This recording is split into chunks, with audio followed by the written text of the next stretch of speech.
done. This is one of them. I'm going to talk about The Crow 2024. This is going to be an angry rant.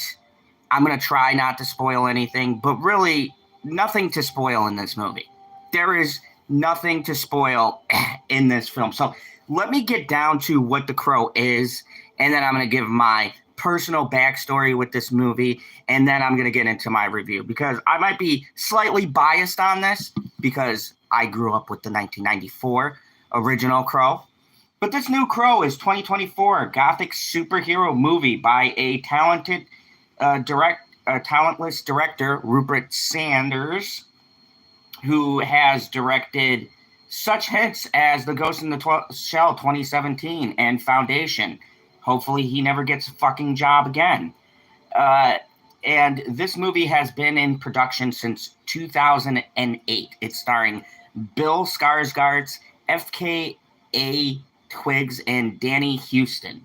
And it centers around an undying love between two main characters that get killed, and one must revenge the other one. Eternal love and all that. So let me just get down to it. This movie fucking sucks.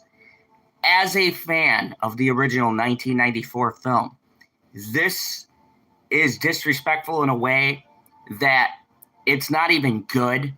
There is no reason for this movie to exist. This movie offends me more than Borderlands. Now, I'm a huge fan of the Borderlands games, and that was just bad on a totally miscasted way, but this movie is not a remake because they don't use... He's called Eric, but they don't call him Eric Draven in this movie, right? So they're not using the original. It's Eric and Shelley still, but they don't say their last names. So this is a reimagining of that movie. This movie is fucking garbage. This movie is so fucking bad, I can't even put it into words. Okay, so how do I explain this movie? This movie is broken. This fucking 2-hour shit show is broken into 3 fucking boring, nonsensical fucking parts. The first part of this movie is going into the one thing you shouldn't go into in a movie like this. They break down the fucking love story. It's like, what made The Crow 1994 so great was that Brandon Lee didn't fuck around. You got the story in the background. You felt bad. You knew why he had to go and fuck these people up. And then we got down to it. This movie literally spends 45 minutes of its runtime on a fucking love story that I don't buy or I don't believe. F.K. Twigs is a fucking terrible actress. She's a British songwriter. Her music is probably good. Her fucking acting is horrendous. Bill Skarsgård is given nothing in this movie to fucking work with. This on every metric is a slap in the face to anybody who likes the original Crow. This shit is insultingly bad. This actively insulted me as I watched it on If You're a Fan of the Original Crow movie. They spend some time exploring the world and the lore, and I guess some of it is lore accurate to the comic book, but none of it I gave a flying fuck about. So, like, they show you where he goes after he dies. It's like, what does this add to the movie? This is a way for you to fucking pad out your runtime on something I just don't give a shit about. Okay? I don't fucking care what the world of the Crow is like and the deal with the devil and all this fucking bullshit. Like, no. I saw the original Crow because dude died loving somebody so much that his love brought him back and the Crow was the emissary. That's all I needed to know. This movie, the main guy played by Danny Houston, which, by the way, Danny Houston is a great actor. I don't fault his performance. It's what his character required. But he's like this over-the-top dude that made a fucking deal with the devil and some shit, and they don't really explain what that's about. And his reasonings for killing Shelley in this movie doesn't make a fucking sense at all. And you'll know if you go to see this pile of shit, but please don't waste your fucking money on it. Don't give this movie money. Don't pay your hard-earned bucks to go and see this piece of shit. I do it because I review, so you don't have to. This is atrocious. This is worse than I... Hold on. I need to spit. I'm so angry right now. I'm so angry.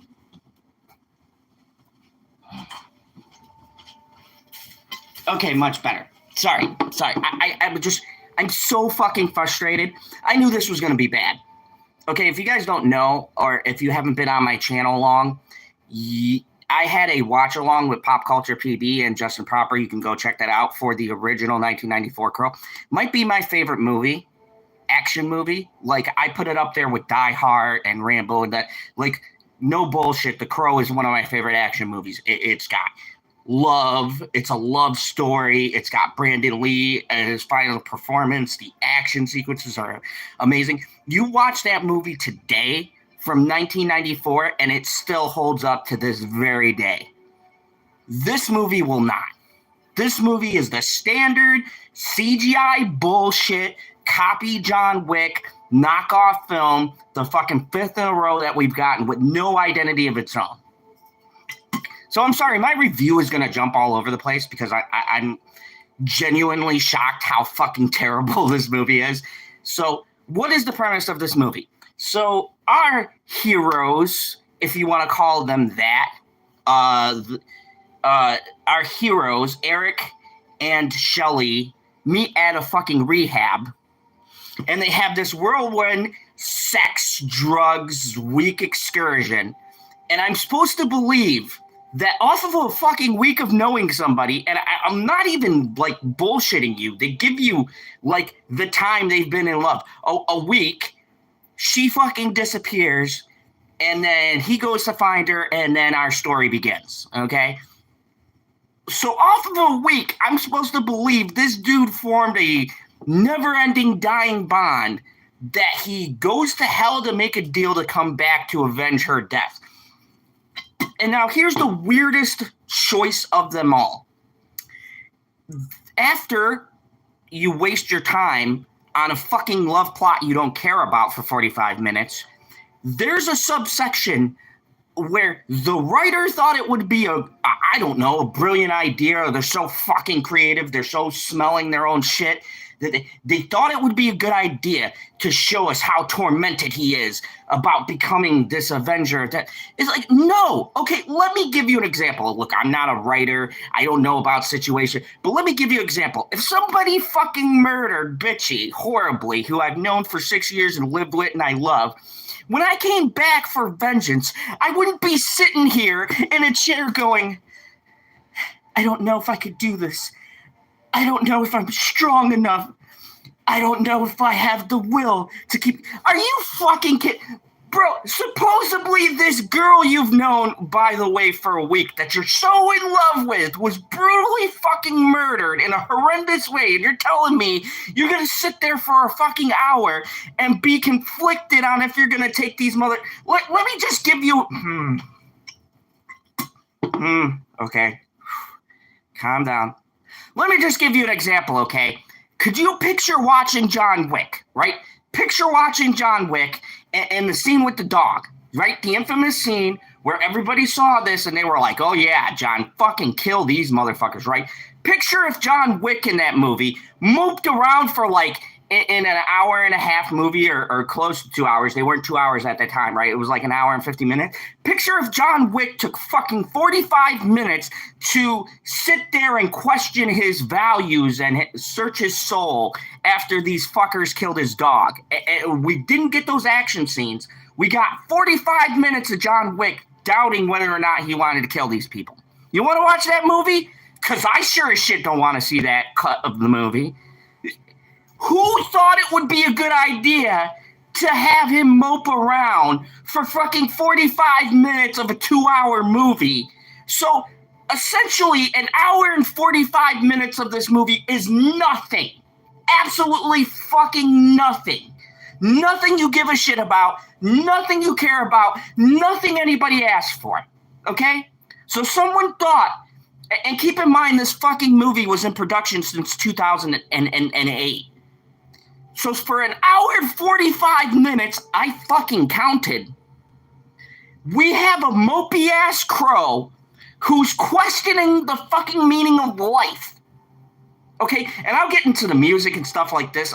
I'm going to be all over the place in this review. I am legitly super pissed off because I wasted fucking $10 on this fucking piece of shit so I can review this for you. So picture you're in the theater for an hour and fucking 40 minutes, the first fucking half of this movie, you are bored to death about a relationship you don't give a shit about. The middle part of this movie, when you think shit's gonna happen and he's gonna do something, he's moping about how sad he is. He has to fucking kill these rapist, drug-dealing scumbag piece of shits. Like, what? Who thought this was good? Who the fuck approved this? Who looked at this script and said, yeah, we got a banger here, boys? Because I want to punch them in the face. Whoever looked at this and said, yeah, they're going to fucking love that is a fucking moron and should be fired. Fired him and everybody at Lionsgate that looked at this fucking script and said, that's the one. We got ourselves a winner, gentlemen. Because they are fucking terrible at their job. Fucking fire everybody in charge of this fucking shit.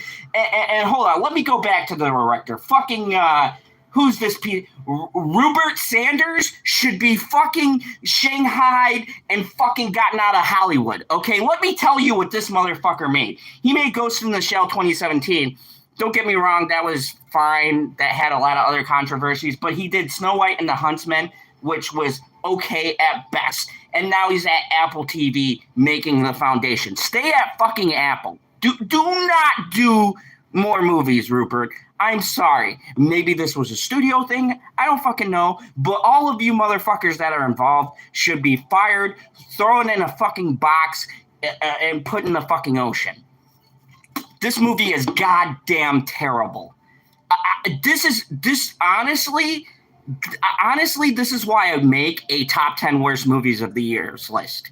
This movie is bad. It is fucking bad because it does the one thing, and I'm not saying quality-wise this movie is bad. This movie is bad because it does the one thing you should never do in an action film, and it's overindulgent and self-important and highlights things that nobody fucking asked for. Not a person who's a Crow fan in the world said, you know what I want to know? I want to know how these crazy kids got together. Like, what I'm really itching for as a Crow fan is I want to see the whole fucking backstory for like 45 minutes on two of the most unlikable douchebag characters in the world. And then you know what? After all of that, I want you to waste goddamn time in the fucking spirit world. And then after you waste my fucking time there and you're on Earth, instead of getting down to the action, no, fucking pause the movie, and I want self-doubt and conflict in my character about what he's doing. Like, I'm sorry, let me check the chat really quick. South Florida Drifter, thank you, welcome. This movie,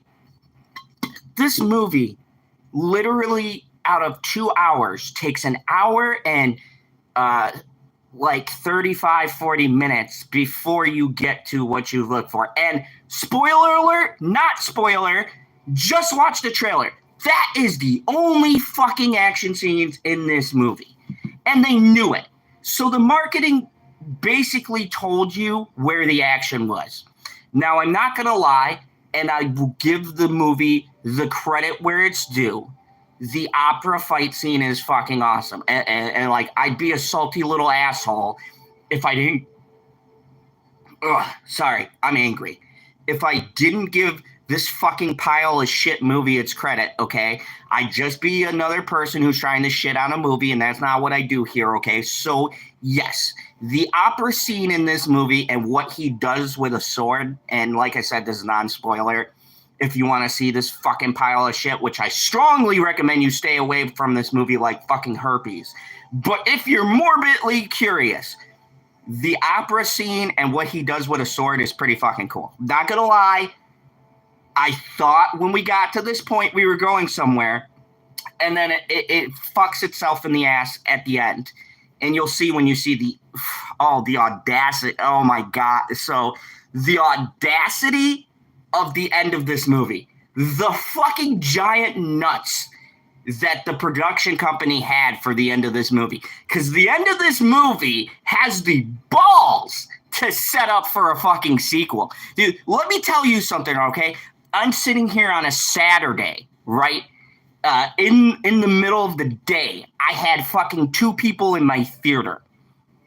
They were smarter going to see a movie I wanted to see, but I'm waiting to see it with Bitchy, okay? They were smarter. They went to see a fucking better movie. The other 2 fucking idiots, myself included, in this theater, one of them walked out about an hour and a half into this movie. And I'm actually mad I didn't follow them. I should have fucking walked out with them. Because nothing happened. I could have watched the fucking trailer and gave you guys a review. But no, that's not what I do. I fucking sit in there like a fucking idiot just praying that there's fucking something that's going to be positive for me to say. So the opera scene is cool. The main bad guy, played by Danny Houston, I don't even fucking know his name, and fuck it, I'm staring here at my notes, but fuck them. They didn't put any effort into this movie, so I'm not going to fucking put effort in a review. Now, the only good thing is this pile of shit was made for $50 million. And so far, its box office is 650,000. So it's not even reached a million of 50 million yet. This movie's going to fucking tank like the other fucking Borderlands that I had to suffer through. And here's the thing. I don't know which is worse because I'm a fan, like a diehard fan of The Crow. So to me, this is more offensive than Borderlands because at least I knew what I was getting into with Borderlands. I knew it was going to be fucking terrible.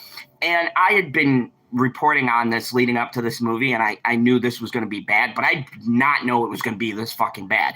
This is like when you're expecting to get slapped in the face, and then they pull out their fucking penis, and they slap you in the face with that as well, and you get surprised because, of course, you're not expecting to be slapped in the face with a dick. But that's what happened. This movie took out its metaphorical dick, it smacked me in the face, and it said, ha! You let me slap you in the face with my dick. That's what happened to me. I was very much violated by this movie because this movie fucking swindled me into thinking it had any fucking thing to offer. And that's on me. You know, I still went in with fucking hope. I still fucking went in there with hope that I would see something. But this movie has nothing. And the things it adds on to, nobody fucking cared about. Okay? Now, here's the thing about the 1994 Crow that you need to know. There are some brutal scenes in that movie. Specifically so, because the movie realizes you don't want to listen to Shelley and Eric Draven's fucking romance and what led them to that point, right? We as audience members aren't there for that. We're there to see Brandon Lee come back with his fucking luscious black hair and his badass fucking mime makeup and that fucking killer fucking trench coat with the boots, jump across some fucking rooftops while some fucking boss-ass Marilyn Manson is playing in a fucking downpour of rain and he's killing motherfuckers. That's what we came to see The Crow do. And that is the exact opposite of what this movie does. It is literally 2024 movie making of let's take a classic beloved movie and being the fucking narcissistic piece of shit directors we are in this modern era, let's just fucking take a steaming pile of shit over your beloved classic and call it art. And if you don't like it, you're fucking racist, you're sexist, whatever the fuck else they want to say. But they don't even say that for this movie because they know this movie fucking sucks. Like, and there's a weird British thing in here, but it's supposed to be in America, but it's like populated with all these British actors, and I don't know what the angle is supposed to be. And like, this isn't a knock on British people. I quite enjoy British cinema and British shows, but it's really fucking weird.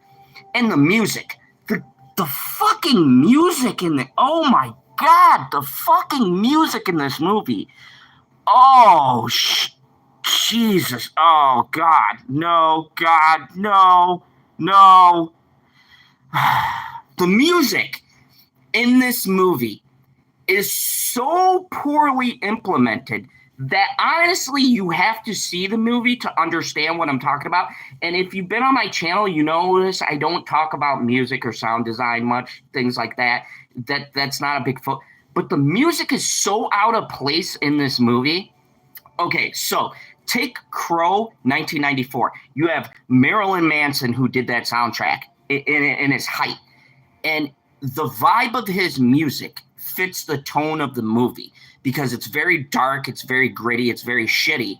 And Marilyn Manson isn't so self-indulgent that he's got tracks on it. He does have tracks on the album, but he composes the actual music in that movie along with Trent Reznor from Nine Inch Nails.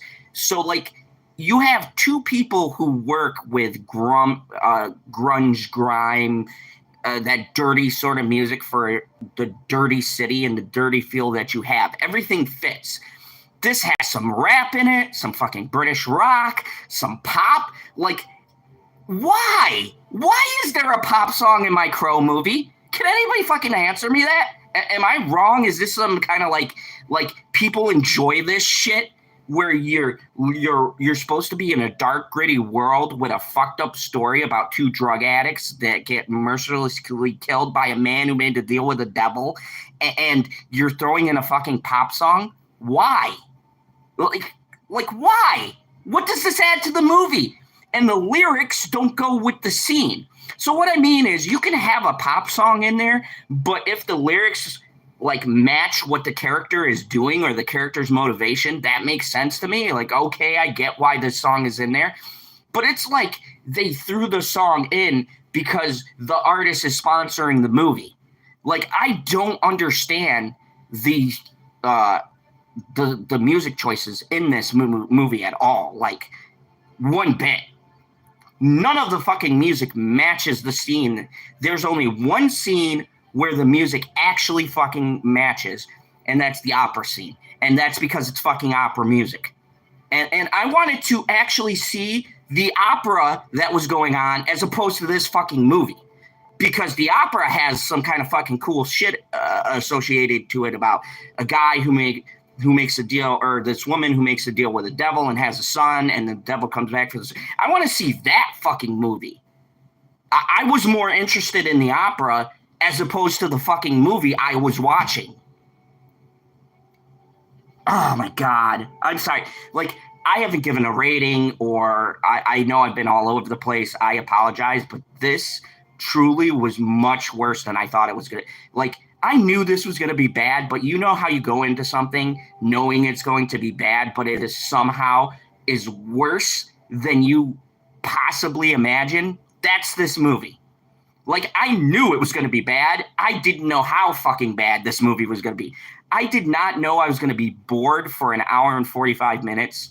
Like, if you told me I was going in to go see a Crow movie and it was going to bore me. Look, this franchise has 4 sequels in it that I'd rather watch than this fucking... There's a movie called Crow Wicked Prayer with Edward Furlong, Tyra Reid, David Boreanaz, and it's bad. But I'd rather watch that movie because at least they knew it was bad and they fucking tried, and I was entertained by that movie. Like, it's one of those movies that's so bad it's actually good. Like, this is like Wicker Man. Like, you watch this movie and you go, man, like, everybody knew this was a fucking sucky movie, and everybody just fucking goes into that cheese, and I love it. This doesn't even have that. This movie thinks it's good and tries, like, it's dead serious in this movie with how shitty these choices are. That's what fucking boggles my mind about this movie. It actually thinks it's a good movie. Like, it's sitting there telling you something. It's like that person in denial where you try to tell them something and you're like, listen, this isn't working, right? You're not that great. But it's sitting there telling you, no, I'm good. I'm as good as my big brother. That's the 1994 Crow, right? It's like sitting there, and it's like, I could be like my brother. Look, I got Jared Leto Joker paint. Look, there's more blood. Look, we stole shit from John Wick. Don't you like John Wick? Yes, I fucking like John Wick. I don't want to see the Crow Wick. I didn't pay to see that. I paid to see the fucking Crow. I'm sorry. This was supposed to be like positives, negatives. I'm all over the place. So another positive, they do something I think could have been interesting in a betterly written movie, which is that in this version, he still feels the pain of everything that happens to him. So like when he shoots himself or he's shot or he's stabbed, he feels that. And I thought, oh, that's a cool concept. Nope, they don't fucking explore that at all. Doesn't even have anything to do with the plot. Just somebody who was writing this fucking piece of shit script put in one good idea, and everyone's like, yeah, that's a good idea. Now get that shit out of here. Like, God, I fucking hate this movie. Okay, so, I mean, that's the positives. Basically, my negatives I've already been saying, and it's everything. This movie has no soul. It has no passion. There is no new ideas. This movie is the definition of a movie that literally has no reason to exist. There's no reason for this movie to exist in our world. It doesn't bring anything new. It doesn't try to be a sequel. There is no reason for this movie to have been made. None at all. I struggle to believe that 2008, this was the story they came up with.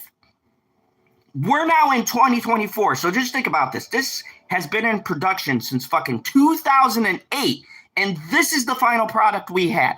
They went through 4 different actors for this role before Bill Skarsgård looked at the script and said, sure, I'll do it. I'll just take the check. And the thing that sucks is Bill Skarsgård is probably the best part of this movie and the only fucking person in this movie trying. And maybe Danny Houston, who's the actual main guy, are trying. Nobody else in this fucking movie is trying. Nobody else is oh my God, the fucking dialogue. Oh, the dialogue in this movie is so bad. There's a line in here. I shit you not, there's a line in here where they do the thing where they reference a movie and they kind of tie in the title, and he's like, the Crow is like the endless love of eternity. It will bring your soul to this mortal plane. And it's like, really? They did the thing where they say the title of the movie in the movie unironically? Oh my God, this movie is so fucking bad. This movie is bad. Like, I keep on thinking no movie will top the last worst movie I watched. This movie by far is, oh my God, this movie is so fucking bad. Hey, what's up, Timothy Daniels? Long time no see. So it's just as horrible of a film as I thought it was going to be. Yes, this movie was worse than I thought it was going to be. This movie somehow, it's been a couple of years since I've had low expectations, and a movie still managed to disappoint me. Well beyond, like if I was to the fucking floor, this movie said, hold my beer, I can make you more disappointed in me. And there we are. Like, holy fucking shit. That's all I got to say. Like, if I was to give a rating, I wouldn't even give a number. It'd just be like, holy fucking shit, that was bad. That'd be the whole thing. Like, and so here's the thing. When I rate this, keep in mind, because there'll be some assholes, and there's probably some people who've never watched a fucking movie in their life, and they're going to argue with me in the comment section, go, well, actually, this was closer to the source material, and the references and metaphors were quite brilliant. Well, good fucking for you. If you went into this movie and you got some enjoyment, I fucking envy you. I'm not mad. I'm mad because you enjoyed it and I couldn't. Fucking bravo, pats on the back all around. I'm fucking glad you found fucking joy in this movie, but I didn't. And I am a big fan of the original. So I think it's a pile of shit. Okay? And I give this movie a fucking 1 out of 10. And it gets 1 point because of all of the camera work and shit is good. But honestly, this movie is the closest to 0 I could possibly get. Because this movie, and people can say it's its own thing or whatever else, but it is called The Crow 2024, and essentially they've said it's a remake. So if you're gonna fucking model yourself after the best, then you're going to be judged by the best. And I hate this fucking argument I always hear with remakes and sequels where people are coping and they try to fucking, huff some hopium and they go, oh, well, no, you're just not getting the deeper meanings. No, I get them. They fucking suck. That's not why the original was good. Okay? I gave Roadhouse credit. I honestly actually liked the new Roadhouse over the old one. I know, that's blasphemy to some people. I got a lot of shit. But so I'm not above somebody redoing something and me liking it. This is just a soulless fucking husk of what the original was. This on every level does not justify its existence. And if you're going to do a remake and a remaster and a prequel and a sequel and a reboot or whatever the fuck else term we're going to use, you have to explain why your movie has a purpose. Where does it fit? Okay, even if it's not better than the original, on its own, does it have merits to exist in this world? This movie does not. It has nothing new to offer you. Nothing new to add to the lore, a couple of things here and there, right? But nothing in this movie makes me go, well, you know what? We had the original, but I'm glad they did this one because they put a little bit of touches here and they put a little bit of this in and I learned a little bit more over here. No, I was fucking bored for an hour and 45 minutes and the fucking action scenes were all in the trailer. So thank you, Lion Gate. You spoiled your best part of the movie. You spoiled that because you knew if you showed the other shit that was in the movie, you'd get nobody in the fucking theater because nobody wanted to see two fucking junkies on a fucking week-long fucking love Ross, and that's your excuse. Like, people literally, the setup for this movie is that the two lead characters were in rehab and fell in love and did drugs for a week, and it caused this bond. Where this dude is going to come back from the fucking dead to get his vengeance for this weak love romp that these two had. Fuck you, I don't buy it. Fuck you. And fuck you for fucking highlighting that, okay? Because now you're forcing me to question that. I never questioned Eric Draven and Shelley in the 1994. Bro, I saw that movie. I see a dude. He's playing fucking guitar. He's got a hot chick. Oh, what's this? Oh, people go in his room. They fuck shit up. They start fucking doing horrendous things to the woman. Like, oh, that's not good. My man with his fucking guitar goes out the window. Boom. I'm ready. Let's go. Yeah, kill those motherfuckers. I gotcha. This movie, you fucking, these two who virtually don't know each other, out of all of the people at the fucking rehab, bond together. They escape the fucking rehab. They go on this week-long drug binge, and they're in love forever. Now, I'm sorry. Maybe I've been with my woman for too long, so I don't understand how it works with the kids today and falling in love. But if anybody can tell me, if you've met someone in a week and you formed an undying bond where you'll go through hell and come back from the dead and swear bloody vengeance for them.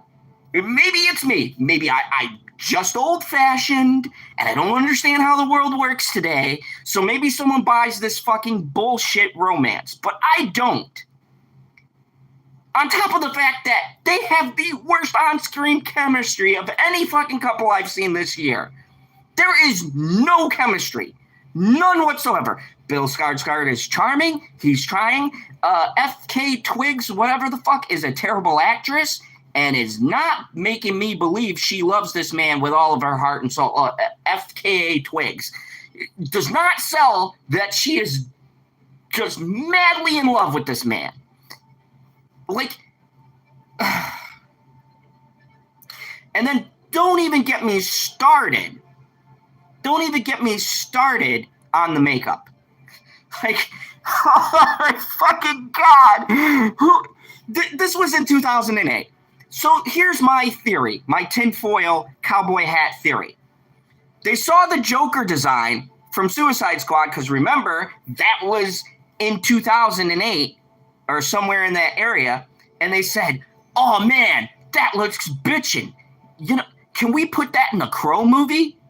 And then somebody never had the fucking common sense after years of this being in production going, you know, that one Joker style makeup didn't really look that great. Maybe we should like go back to the original design and not use the thing that everybody mocked on the internet for fucking years. No, we're just not going to do that. We're going to fucking cut his hair short and put on the most fucking ridiculous looking makeup. Yep. We're good? That's what we're going to do, the whole tattoo thing again? His design, okay, so, oh, fuck me. His design literally is Jared Leto Joker. Like, he's got the tattoo over here. He's got the tattoos on his chest. Like, Bill Skarsgård looks better. Okay? The trailers don't do him. Like, he looks like he should have those tattoos. But it doesn't fit the Crow. And you get about 5 minutes of the original look. They do the black boots, trench coat, black wife beater. They do that at the fucking end of the movie. So the rest of the time, I'm looking at the stupid fucking tattoo on his face and fucking idiotic face paint bullshit. Which, by the way, the paint isn't makeup. Oh, okay. I'm sorry. This might go on a little long. This was meant to be a shorter review. So I'm lucky one who falls in a big Zod rant. Hey, Carvel. So this motherfucker, instead of doing the Crow paint, okay, so if you guys don't know, and yes, I'm comparing to 1994, because this movie did it for me, okay? You get what you fucking deserve. Anyways, so in this version of the Crow, right? You guys remember the cool scene? Anybody remember the 1994 version? You got the cool fucking Nine Inch Nails, Marilyn Manson music in the back. He gets his fucking guitar and he plays that, and then he fucking takes the white paint, puts it on his face. We see a cool little montage. He's looking in the mirror, and then he does the fucking eyes, and then he does the fucking mouth, and then you see him throw on the jacket, fucking swings from roof to roof. It's pouring rain. Why is it raining? Who gives a fuck? You need a rainy scene, right? He's fucking jumping from roof to roof. You see the fucking crow flying, the eyes tracking his first target, and then bam, he jumps down. I don't even remember the guy's name. I just remember him as the fucking knife guy, because he had all the knives, and he jumps down, and he fucking throws a knife at him, and he just fucking takes it, rips it off, throws a fucking other knife at it, takes it, rips it off, and then he throws the third knife, fucking catches it like that, throws it back, right? Fucking cool. You know the equivalent in this movie? He fucking comes out of a bathtub with the fucking eyeliner shit already on him, and he fucking blows one guy's head off with a shotgun. The other guy shoots him 4 times, and you hear him like audibly cry out, and then the bullets come out, and then he fucking whips him around and shoots him in the head. End of scene. Now, which scene is fucking cooler to you? I've described 2 vastly different scenes, but which scene do you want to see? Do you want to see the knockoff John Wick we've seen people coming out of bathrooms and fighting done a hell of a lot better? Or do you want to see the fucking cool Brandon Lee fucking jumping from roof to roof, pouring rain, fights a dude with knives, fucking tortures him and says a bunch of fucked up shit in nursery rhymes? Yeah, I want to see the 94 one.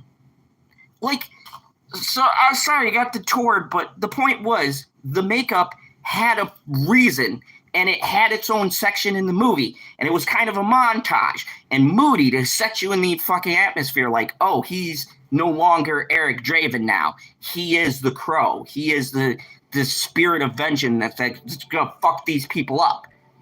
This one, he's fucking crying in a mirror? What? And there's like black tears? What?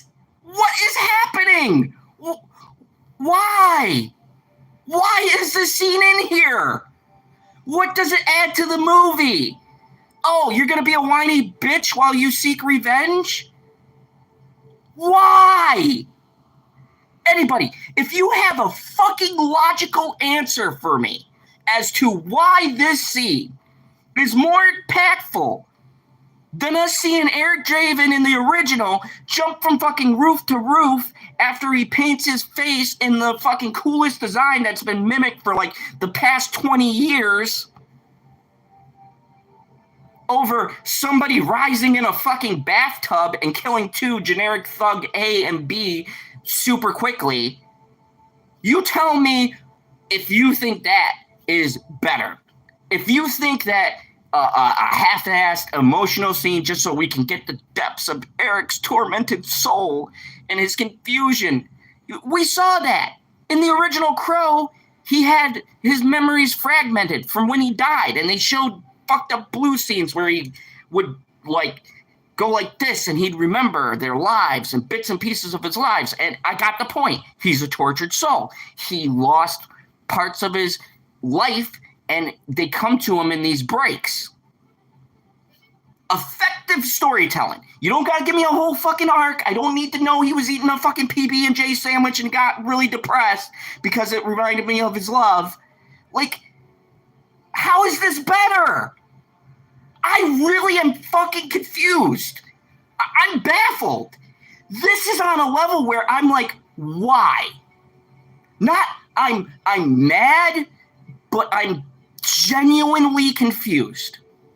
I am genuinely puzzled at who the fuck looked at these scenes. And fuck the editor too. Dude, the editing in this movie is fucking atrocious. But like, who looked at this and goes, yes, we need an extra 10-minute scene of him by a sink crying fucking mascara tears? Who thought that was good? And I'm sorry, that might be a spoiler, but it's in the fucking trailer. Like, who thought this was good? Who approved this?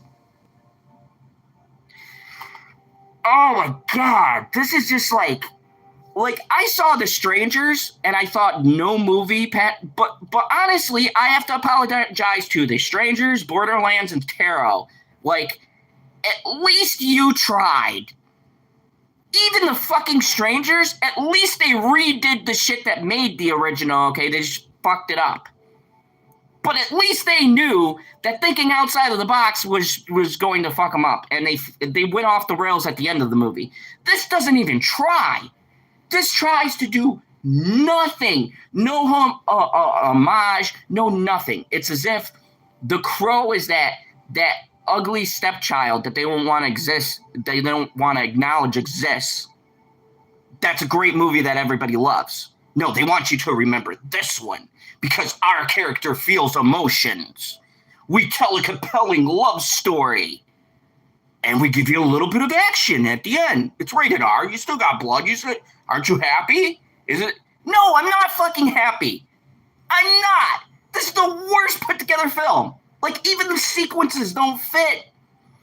And oh my God, the fucking ending. The audacity of the end of this movie. The fucking audacity. Like, the only other person in this movie, when we got to the fucking end of this film, said, no fucking way. With me at the same time. We both looked and said, no fucking way. Are they serious? They really have the balls to set up for a sequel? You have, Lion Gates, you have the biggest lion nuts that I've ever seen to think you are going to get a fucking sequel after this fucking bullshit? I'll give you one thing. You got some big fucking balls putting that ending in there. Like, they must have elephantitis of the balls. Because the fact that this fucking film has the audacity to set up for a sequel. Like, clear as day. And the fucking funny part about this, you can look this up.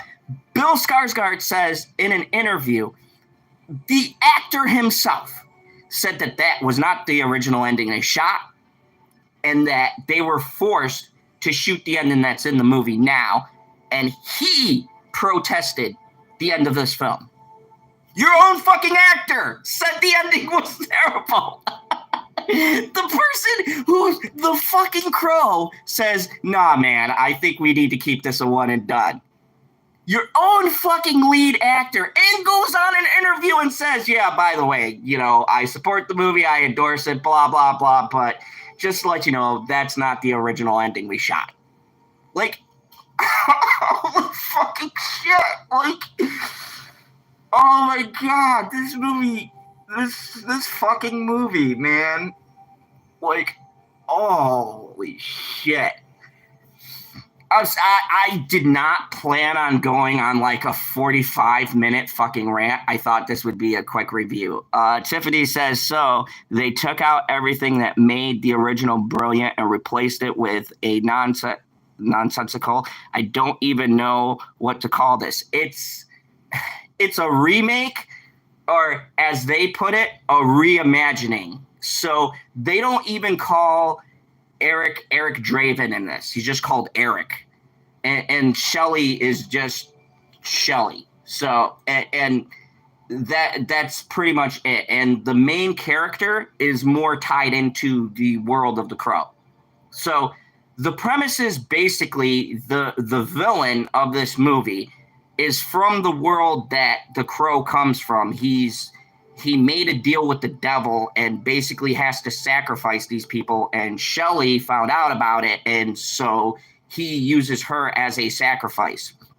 And then in that world, there's a balance, and there's this dude at this train station. You've seen it in the fucking previews with this like giant puddle, which is like the break between life and death, and he keeps the balance. So they essentially send the Crow back in this version of the story to face Rorik or Rogus or whatever the fuck his name is.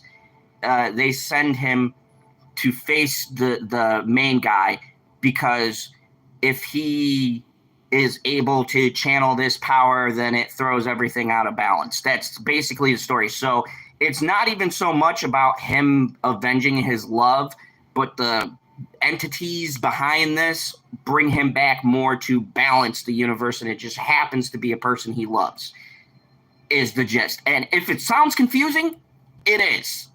And they don't explain any of it. If you think my explanation was kind of weird and you have no clue what the fuck is going on, trust me, they tell you nothing from that. They show you a couple scenes here and there, and we move the fuck along. So they don't even explain the new shit that they put in there. They just throw it in there. They don't even go into that lore. I think the sequel is going to explain it. Holy fucking shit. Oh my God. Oh man. Oh man. Jesus, I dropped the shit on my hat. Oh God. Oh, okay. Yeah, so, fuck this. Yeah, so they don't... They don't even explain the new lore that they put in their own movie, basically. That's what I was able to gather from the very small bit of information that they give us about the world and what's going on. So you get a little bit more lore, and it's not even fucking interesting. So, Jesus Christ. So, yeah, this movie is a 1 out of 10. This movie is terrible. Don't waste your fucking money going to see it. Don't get agitated. My whole fucking day is shot. I'm going to have to do a lot of drugs now to fucking... I'm going to have to become a fucking drug addict to get the thought of this movie out of my head. Like, holy fucking shit. Just... Yeah, so that's my review. My review is like this movie. It's going to be a little bit incomprehensible at some points, because that's what this movie was. It was an incoherent, incomprehensible mess. Don't see this. Don't suggest this. Like, if you want to fucking do something terrible to a friend, send them to see this movie. Like, if you hate somebody in your life or you're not getting along with anyone, go fucking recommend this movie. Like, if you truly hate somebody and you want to get even with them, or you want to play a fucked up joke on them, go tell them this movie is good. That's how you want to play a fucked up prank on somebody, send them to see this movie. Of course, don't expect to have that friend at the end of this film. This is fucking bad. Like, holy shit. Like, man, My top 10 worst movies list, I did not think I was going to get as many movies as I have. Like, so bad, I don't know where to put them on the list. I don't know where they're going to fit. Because any one of these fucking pile of shit movies could be like number one is really challenging. Because like several of the movies that I've seen that I've said have been pieces of shit could easily be in my number one for my worst movie of this year, all for different reasons. So, but this is pretty bad. Like, this is a strong contender for my number one worst film of this fucking year, probably of the past 5 years, to be quite honest with you. This is a bad fucking movie. Oh, God. Anyways, so that's my review. I'm going to go and drink a bit. I'm going to go and do some hard drugs. I'm going to reevaluate some of my life choices. And, yeah, maybe I'll make it to Monday. Who the fuck knows? This movie broke me. I can't guarantee anything. Man, what a fucking shame. Anyways, thank you, everybody, for watching. I had 5 people watching. Thank you, Tiffany, Carmel, South Florida, Drifter, and the other people who popped in and out of this. Hopefully I have saved you guys fucking money and time so you don't have to waste time seeing this fucking pile of shit. Don't do it. I even say streaming. Buy lots of alcohol and, you know, pack a good bull and get ripped off your mind. And even then, you might have a fucking hard time making it through this movie. Like, I'll tell you, the first hour and a half of this movie is rough. It is rough. Like, honestly, skip all of it and just get to, like, the last 45 minutes or so, and you're good. You don't need to see the fucking back end of this movie. You will learn nothing. It's not important. It's a fucking waste of your time. If you really want to see this movie, just skip an hour of the movie and play the rest. Skip all of the fucking love scenes, the rehab scenes, even skip when he comes back for the first fucking 25 minutes. And just go from the opera scene to the end. And that's the movie. That's it. That's all you gotta watch. Fuck me. Please leave a comment below. Thank you, everybody, for watching. This is my first rant video in a very long time. I knew I was gonna fucking rant about this movie. I knew it was gonna be bad. I just had no clue how bad. So thank you, everybody, for watching. And as always, remember, there is only one rule here in the Phantom Zone. Kneel before General Zod.